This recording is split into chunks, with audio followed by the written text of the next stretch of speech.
All right, let's jump right in. We're going to talk about how engineering teams can get back a ton of hours by automating one of their biggest headaches, managing knowledge. I want you to think about this for a second. How much of your team's week just vanishes into thin air?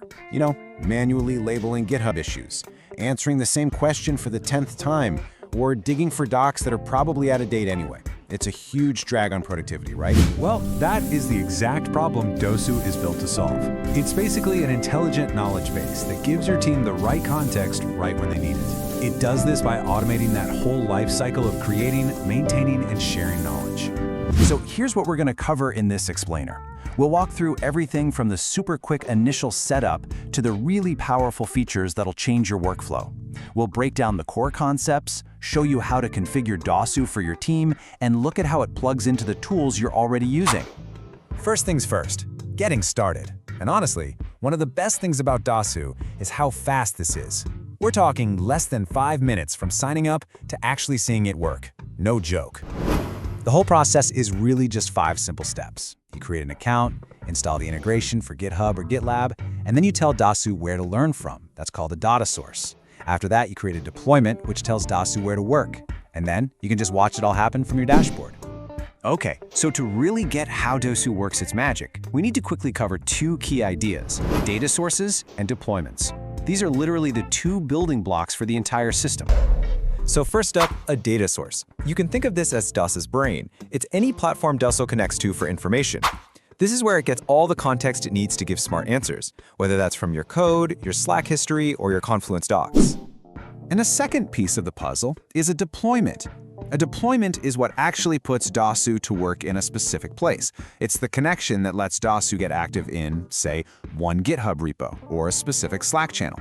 And each deployment can have its own set of rules. So here's the easiest way to remember this. A data source is the library. It's the entire collection of knowledge. A deployment is the workspace. That's where Dosu actually uses that knowledge. So you can have one huge library powering a bunch of different workspaces. All right, now that we've got the basics down, let's get to the fun part and see what this actually looks like in practice. This is where all that passive knowledge gets turned into real action that saves your team a ton of time. Let's start with auto-labeling. I mean, imagine a world where a developer doesn't have to manually triage every single new issue. Dosu just does it, automatically applying the right labels to issues and pull requests. Your backlog stays perfectly organized right from the start. So how does it get it right? Well, it's not just guesswork. Dosu has this smart 3-step process.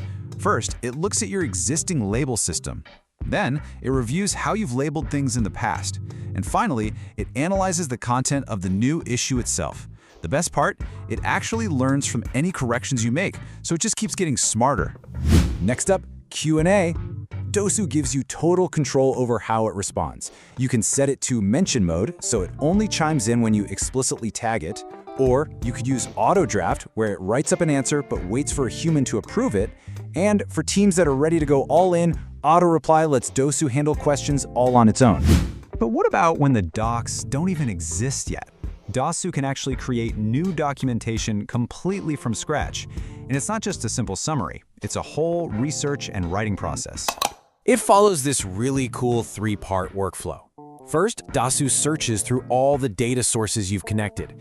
Then it pulls context from everywhere: code, PRs, Slack threads, you name it.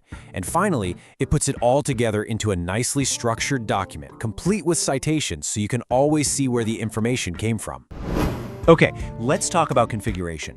This is super important because no 2 teams work exactly the same way. Dosu is designed from the ground up to be customized to fit your specific needs. It's all based on this layered hierarchy. At the very top, you have your organization settings for things like billing. Below that are spaces, which are kind of like projects. Then you have deployments for platform-specific rules, and at the most granular level, data source settings to control exactly what content gets indexed. And to manage all this, there's a really simple but powerful role-based system. You've got 3 main roles: owners, who have full control; admins, who handle the day-to-day stuff like managing members and deployments; and members, who can use all the features but can't mess with the configurations. All right, let's roll up our sleeves and get practical. Setting up a deployment is really straightforward, and Dosu gives you a few different ways to approach it depending on what you're trying to do. For GitHub, you have 2 great options. Standard setup gives you the keys to the kingdom right away with full control over everything. But if you just want to test the waters, preview mode is perfect. It lets you see the responses Dosu would generate safely inside your dashboard without ever posting them publicly. It is, hands down, the fastest, no-risk way to see the value. And finally, let's talk about building a truly powerful knowledge base, because Dosu's real strength shines when it can connect to all the places where your team's knowledge is already living. And the list of data sources you can plug in is pretty awesome. We're talking GitHub, GitLab, Slack, Confluence, Notion, Coda, even public websites. The more sources you connect, the smarter and more helpful Dosu becomes. When you put this all together, the main benefit is just crystal clear. Let your team focus on building amazing things, not on the busy work of hunting down information. And that really brings us to the final, most important question. Just think about it for your own team. What could you guys build? What could you really accomplish if all of your team's knowledge actually managed itself? ありがとう。